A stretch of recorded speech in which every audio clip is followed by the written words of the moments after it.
En esta lección aprenderemos cómo hacer un cajeo, cortes por dentro, sobre y fuera de la línea y cómo agregar pestañas para sostener el corte. Un caso especial de grabado es el grabado sobre la línea. Para esto vamos a marcar aquellos vectores que no necesariamente son cerrados, son solamente una línea, que sería Ibero-Puebla. Luego me voy a la operación trayectoria de perfil y ahí voy a escoger el tipo de grabado. Vamos a pensar que quiero un grabado de profundidad inicial 0, de profundidad final 6 milímetros, con una herramienta de 90 grados de media pulgada, y en este caso puedo cortar por fuera, por dentro, y en este caso será sobre la línea. Entonces el cortador va a ir sobre el vector. Le damos nombre, este va a ser el segundo corte, con un cortador en B de 0.5 pulgadas, y vamos a ponerle grabado Ibero, y le damos calcular. Ahí ya hizo mis trayectorias, lo simulo, y ¿qué es lo que sucede? Hay que tener mucho cuidado cuando hacemos un grabado, porque puede ser tan profundo que algunas de las partes de la letra, en este caso el Puebla, al ser muy chico, desaparezcan. Esto lo que va a acabar sucediendo, y ustedes tendrán la experiencia en su momento, es que todo lo que hay dentro de la letra va a desaparecer. Lo que hay que hacer es, volvemos al vector. Hay varias cosas que puedo hacer. La primera es reducir la profundidad del grabado. Vamos a reducirla hasta 2 milímetros. Cambiar la herramienta por una herramienta más pequeña y más afilada. En este caso tenemos una herramienta en B de 60 grados de 1/4 de pulgada.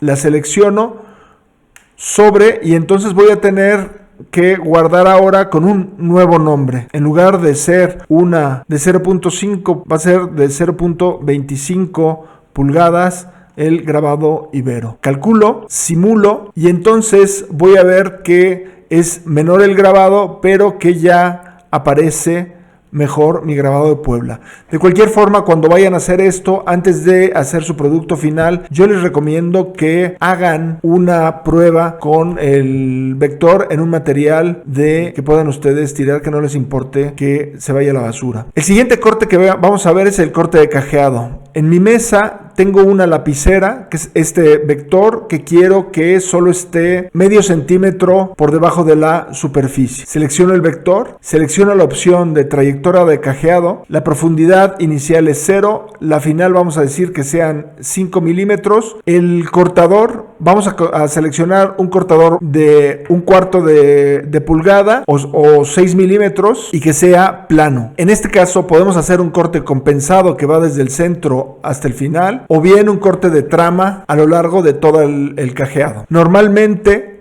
es un corte compensado. Le vamos a dar una entrada de rampa de 25 milímetros y vamos a nombrarlo como tercer corte, con un cortador recto, un end mill de 0.25 pulgadas, y le vamos a llamar cajeado. Corremos la simulación y lo que obtengo es una pequeña caja de 5 milímetros de fondo. Aún nos quedan 2 cortes más por hacer. Los primeros son los círculos que están dentro de la mesa. Recordemos que primero hay que hacer lo que está por dentro, los grabados, y al final hacer el último corte por fuera para separar la pieza. En este caso vamos a hacer el corte de estos 2 círculos, que es por donde quiero que pasen los cables a mi computadora. Cliqueo en trayectoria de perfil. La profundidad inicial va a ser 0 desde la superficie de mi tabla hasta 18 milímetros, que es la profundidad total de mi tabla. La herramienta que voy a seleccionar será una herramienta recta, asegurarme que la tengamos en existencia. Normalmente tengo una fresa universal de 6 milímetros o de 1/4 de pulgada. Escogeré la de 6 milímetros, reviso que la carga de viruta sea la adecuada, selecciono, y ahora lo que quiero es que el corte sea por dentro de la línea. Si lo hago sobre la línea o por fuera de la línea, entonces tendré que agregar el ancho del cortador. Si lo hago por fuera, será pues 12 milímetros más grande el agujero. Entonces tengo que seleccionar por dentro de la línea. El siguiente punto es interesante. Voy a añadir pestañas a estos objetos. ¿Por qué? Porque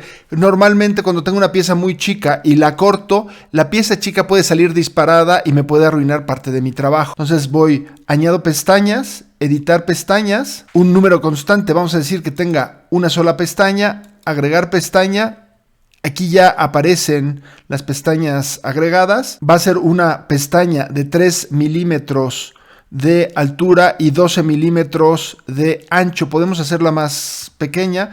Vamos a decir que sea de 10 milímetros de ancho, que sea un centímetro y 3 milímetros de espesor. No voy a agregar rampa porque es un corte muy pequeño y ya solo me queda el nombre. Recordemos que este fue el primero, el segundo, el tercer y este es mi cuarto corte. Entonces sería el cuarto corte, que sería un corte con un cortador recto, un end mill de 6 milímetros y les voy a llamar círculos. Recuerden no poner acentos cuando nombran un archivo porque eso pudiera ocasionar problemas más adelante. Calculo, voy a simular esta trayectoria y listo. Si ustedes ven, me hizo el corte completo menos una pequeña pestaña que es la que va a evitar que mi pieza salga volando. Si quiero verlo exactamente de frente, me voy aquí arriba y le doy al eje Z, ver desde la posición Z. Finalmente me queda un solo corte por hacer, que es este corte exterior. Lo voy a marcar. Nuevamente me voy a la operación trayectoria de perfil de 0 a 18 milímetros, que es la profundidad total, con una fresa de 6 milímetros que ya había yo seleccionado, pero en este caso quiero que me corte por fuera del vector. Y así va a quedar exactamente del tamaño que quiero mi mesa. Si yo lo hago por dentro, entonces la mesa me va a quedar 12 milímetros, 6 milímetros de este lado y 6 milímetros de este lado, 12 milímetros más pequeña. Entonces tiene que ser por afuera. Aquí voy a añadir, editar pestañas. Vamos a decir que sean 4 pestañas, agregar pestañas y cerrar. Aquí sí voy a agregar una rampa. Como tengo líneas muy largas, voy a agregar una rampa de 10 centímetros, ya que en 10 centímetros mi cortador va a ir bajando para aumentar la vida útil de mi cortador. Y finalmente, este va a ser mi quinto corte, va a ser con un end mill de 6 milímetros y le voy a llamar final. Doy a calcular, hago la simulación de la trayectoria y finalmente he terminado mi pieza. Se fijan que aquí también aparecen las pestañas que van a evitar que mi pieza se mueva. Yo soy Aristarco Cortés y en esta lección aprendiste cómo hacer un cajeo, cómo hacer cortes por dentro, sobre y fuera de la línea y cómo agregar pestañas para sostener el corte.